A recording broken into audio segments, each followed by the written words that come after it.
വിവാഹത്തെക്കുറിച്ചുള്ള ഇസ്ലാമിക കാഴ്ചപ്പാടിൽ ബോധമുണ്ടായിരിക്കുക എന്നുള്ളത് തന്നെയാണ് പ്രധാനമായും പറയേണ്ട ഒരു കാര്യം. അതായത് ഒന്ന്, ഇതിനെ ഇബാദത്തായിട്ട് കാണാൻ വേണ്ടി കഴിയുക. രണ്ടാമത്തൊരു കാര്യം, സലാംക്ക പറഞ്ഞു കൊടുത്തു തന്നെ പറയുകയാണെങ്കിൽ, രണ്ട് കാര്യങ്ങൾക്ക് കുടുംബജീവിതത്തിൽ വലിയ പ്രാധാന്യമുണ്ട്. ഒന്ന്, ഒരുമിച്ചിരുന്ന് ഭക്ഷണം കഴിക്കുന്നതിലും, രണ്ട്, ഒന്നിച്ച് യാത്ര ചെയ്യുന്നതിലും. ഇപ്പം സ്വർഗത്തിലെ യാത്രയെക്കുറിച്ച് പറയുന്നിടത്ത് പറഞ്ഞിട്ടുണ്ട്, അവരും അവരുടെ ഭാര്യമാരും. സലാംക്ക പറഞ്ഞ പോലെ ഭാര്യ എന്നുള്ള പ്രയോഗം നമ്മൾ മലയാളത്തിൽ ശീലിച്ചതുകൊണ്ടാണ്. സത്യത്തിൽ ഇസ്ലാം അതിന് പ്രയോഗിച്ചിട്ടുള്ളത് സൗജ് എന്നാണ്, അതിൻ്റെ അർത്ഥം ഇണ എന്നാണ്. അപ്പോൾ ഇണ എന്ന പ്രയോഗമാണ് ശരിയായ പ്രയോഗം. ഈക്വലാണ്.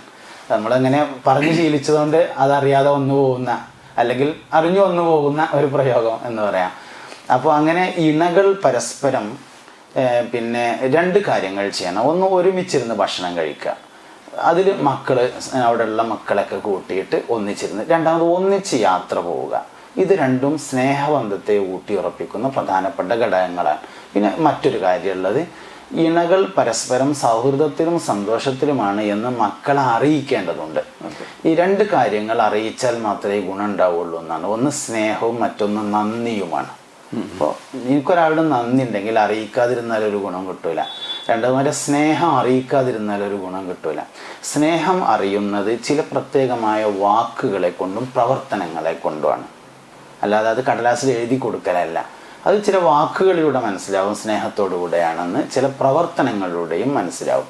സഹാബത്ത് ചോദിച്ചു നബി സല്ലല്ലാഹു അലൈഹി വസല്ലമയോട്, ഞാൻ എൻ്റെ ഭാര്യയുടെ ഇണയുടെ വായയിലേക്ക് ഒരു പിടി ഭക്ഷണം വെച്ച് കൊടുത്താൽ അള്ളാഹു എനിക്ക് കൂലി നൽകുമോ എന്ന് ചോദിച്ചു. അതിൽ പറഞ്ഞു, ഫീ ഇംറഅതിക, നീ നിൻ്റെ ഭാര്യയുടെ വായിലേക്ക് ഒരു പിടി ഭക്ഷണം വെച്ച് കൊടുക്കുന്നതിനും അള്ളാഹു നിനക്ക് കൂലി നൽകും. അതിൻ്റെ വിശദീകരണം പറഞ്ഞെടുത്ത് പറയുന്നുണ്ട്, ഈ ഭക്ഷണം വെച്ചു കൊടുത്തത് ശരിയായ മാർഗത്തിലല്ലെങ്കിൽ ശിക്ഷ ലഭിക്കുമല്ലോ.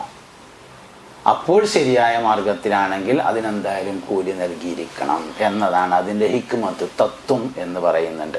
അപ്പോൾ വൾഗറല്ലാത്ത, അതായത് കുട്ടികൾ കണ്ടാൽ ഒരു അസ്വസ്ഥത ഉണ്ടാക്കുന്നതല്ലാത്ത എല്ലാ സൗഹൃദ സംഭാഷണങ്ങളും സൗഹൃദ പ്രകടനങ്ങളും സ്നേഹമസൃണമായ പെരുമാറ്റങ്ങളും ഈ മാതാപിതാക്കളിൽ നിന്ന് ഉണ്ടാവുകയും അത് കുട്ടികൾ കാണുകയും അങ്ങനെ ആവണമെന്ന് ആഗ്രഹിക്കുകയും ചെയ്യുന്ന ഒരു സാഹചര്യം ഉണ്ടാകണം.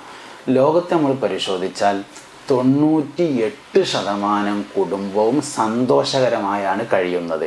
അല്ലാതെയുള്ള 2% അറിഞ്ഞോ അറിയാതെയോ ഹൈലൈറ്റ് ചെയ്യപ്പെടുന്നു എന്നത് മാത്രമാണ് പ്രശ്നം. അതുകൊണ്ട് സന്തോഷകരമായുള്ള കുടുംബജീവിതങ്ങളെ പരിശോധിക്കുകയും, ലോകത്തുനിന്ന് കോടിക്കണക്കിന് മനുഷ്യന്മാരുണ്ട്, അതൊക്കെ സന്തോഷകരമായ ജീവിതത്തിലൂടെ ഉണ്ടായിട്ടുള്ളത് തന്നെയാണ്. അപ്പോൾ ആ ഒരു തരത്തിലേക്ക് ഈ ചിന്തയെ മാറ്റിയെടുക്കുകയും, അല്ലാത്തത് വളരെ കുറവാണ്. ഇപ്പം നമ്മളൊരു ഭിത്തി, ഒരു ചുമര് പരിശോധിക്കുക. ആ ചുമര് എല്ലാ ഭാഗത്തും ഓട്ടയൊക്കെ അടച്ച് നന്നായിട്ട് പുട്ടിയൊക്കെ ഇട്ട് പെയിൻ്റൊക്കെ അടിച്ചിട്ടുണ്ടെങ്കിൽ നമ്മൾ മൊത്തത്തിലുള്ള ആ ചുമരിൽ നിന്ന് എവിടെയെങ്കിലും ഒരു ഓട്ടം ഉണ്ടെങ്കിൽ അത് മാത്രമേ കാണുന്നുള്ളൂ എന്നതാണ് നല്ല. അപ്പോൾ ഇങ്ങനെ വരുമ്പോൾ 98% വൈവാഹിക ജീവിതവും സന്തോഷകരമായി ജീവിക്കുന്നുണ്ട്. ഒരു 2% അല്ലാത്തതുണ്ട്, അറിഞ്ഞോ അറിയാതെയോ അതിനെ ഹൈലൈറ്റ് ചെയ്യപ്പെടുകയാണ്. അത് മൈൻഡ് ചെയ്യാതെ ലോകത്ത് ഒരുപാട് മനുഷ്യന്മാർ കഴിഞ്ഞുപോയി, എല്ലാവരും സന്തോഷകരമായ ദാമ്പത്യത്തിലാണ് കഴിഞ്ഞു പോയിട്ടുള്ളത് എന്ന് മനസ്സിലാക്കിയിട്ട് മുന്നോട്ട് പോകണം എന്നതാണ് എല്ലാവരോടും കൊടുക്കാനുള്ള നിർദ്ദേശം.